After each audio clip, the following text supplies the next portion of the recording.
applications resumes. So this little image helps us to understand all of the steps in job seeking. Just by looking at this image, before we talk about the detail of it, what do you notice? What sort of an image is it? It's a cycle. Yeah, what do you think that suggests? If job hunting is a cycle, what does that suggest? Continuous process. It's continuous process. And this is probably one of the biggest things for us to be aware of. When we job seek, traditionally when we're looking for a job, we'll job hunt and then we get a job and then we stop. Big mistake. Because we're always in the market, and particularly now with the opportunities, the way the technology moves so fast. Job hunting is an ongoing evolution. It's an ongoing process. So it's not something that we stop and start when we feel we need to. It's something we need to be constantly thinking about. And we'll have a bit of a look at what exactly that means. If you are interested in the slides and the content and the detail, Claudia, who works with me, has been very good to pop the PDF. Is the PDF, Claudia? Yes. PDF on the Pivotal HR Facebook site. So you can just go straight to the Pivotal HR Facebook site and download the PDF straight from that website. You can, of course, email me as well, but that's probably the quickest way for you to get all of the slides for tonight. So let's look at how this process works.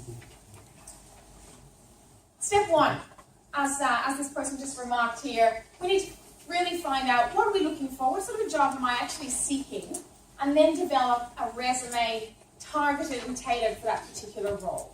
This is often one of the challenges I find when people are job seeking, particularly if it's your first job. Not really clear on what exactly you're looking for. And I don't just mean the job title, but I'm also meaning the sort of culture of the business you want to work for, the size of the organization you want to work for, the ethics of that organization.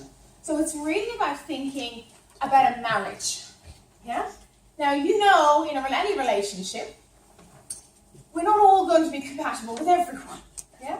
There's going to be someone out there just for you. Job hunting is exactly the same. You've got to do that thinking for yourself. What exactly do I want? What role would it be? Where would it be? Is location important for me? Is job challenge important for me? What are the sort of things you're looking for? What are the sort of things that are crucial for me? So really getting that step one right, if you like, assessing ourselves, and then developing the resume. And if you're interested in resume help, just contact me. We can have a chat. And we do resume workshops from time to time as well. So I can send you the materials for those workshops if you're interested. Step two then is all the other stuff. Who are your references? Who's going to actually vouch for you? Do you have those ready to go? You need them ready to go before you even start step three. What about the look of you? Your grooming, your attire. What about even the briefcase you're going to bring along with you to the interview? Have you got all those things ready to go? Then we start to look at step three and step four. And that's really what we're going to talk about tonight. Step three looks at using a variety of methods. We're going to look at a number of rules tonight. Rule number one is your job seeking success is going to be proportional to the amount of techniques you try at the one time. I have lots of people who come to me after a couple of years and say, Jill, I've tried everything. You know, I spent 3 months looking at Seek, and then that didn't work. So I spent 2 months working with recruiters, and that didn't work. So then I looked at LinkedIn. The challenge is, these are all brilliant strategies, and they definitely work for people, but they're trying them separately. We've got to do it at the same time. Why do you think we need to use a variety of methods at the same time when we're job seeking? What's the reason for that? One method we're taking. Yeah, absolutely. So in that way, you're identifying that there's no guarantee from any one method. But if we use 10 methods, now we're increasing our chances tenfold. So we can't just rely on any one method. We've got to use as many methods as we can. So how many methods have you been using at the one time? 1 or 2. Yeah. So that could be, and again, another reason. Your method might be fine, but let's combine them all together.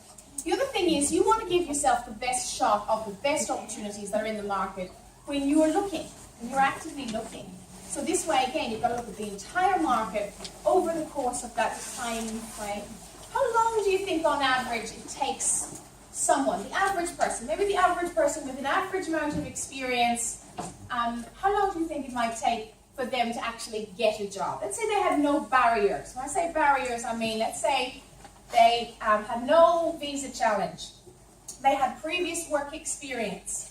And they had good references. Let's say that all those things, how long does it take the average person to find a job in Australia? 2 or 3 months. 3 months minimum. Probably 3 months minimum. You're probably looking more like 5 months. Yeah. Now that's average, okay? I was successful. I found someone a job in 1 day. So that does happen too, but that's rare. Yeah, that's quite rare. So, again, we're talking months here, which again means the concept of doing it all the time. Because what happens when you do get a job? And some of you probably already have a position. What happens when you want to move? Or what happens when you have to move? What happens that perhaps is out of our control where we have to move jobs? What sort of things occur? Or we're forced to move jobs. Change of environment.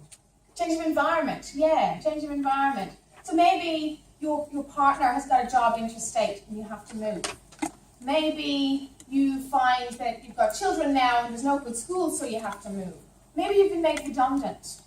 Maybe the language that you've been programming in, if you're a programmer, has changed. That definitely happened several times over the course of my career working with IT professionals, where the technology's changed and you find yourself having to reinvent yourself almost. And again, that forces you to go back into the marketplace, which is why the techniques that we're going to look at in step 3 and step 4 are about using them all the time.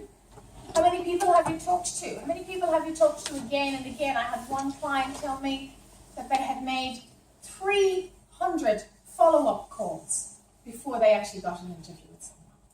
That was 300 calls to one person. 300 calls to the same person before they actually got face-to-face with that person. Now that's serious commitment. That's real serious commitment. It does not happen if you're not tracking your progress. If you're actually recording every single call, every single meeting, every single person that you meet, that you contact. Now things like LinkedIn are great for us to sort of try and track some of that, but just a basic Excel spreadsheet, and I'll show you an example of one, can be great too. If we do step 3 and step 4, we get an interview. Now what does an interview mean? If you get an interview, what does that mean? Yes, an invitation. What does that invitation suggest, or what could it actually mean for you? What's wrong? Yeah, absolutely. You're in the first round. Absolutely. Market techniques should get you enough momentum so that you get some interviews. The interview will actually get you the job.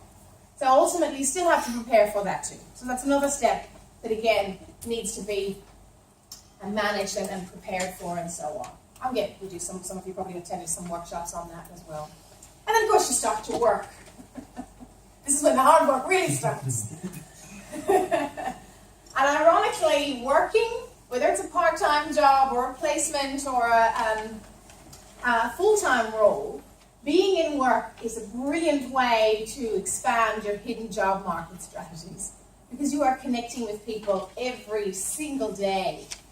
And again, here's where we start to think about what skills I could learn, how can I better myself, and how can I track my achievements. And of course then we document those where we have an achievement in the workplace. Where would we then document that?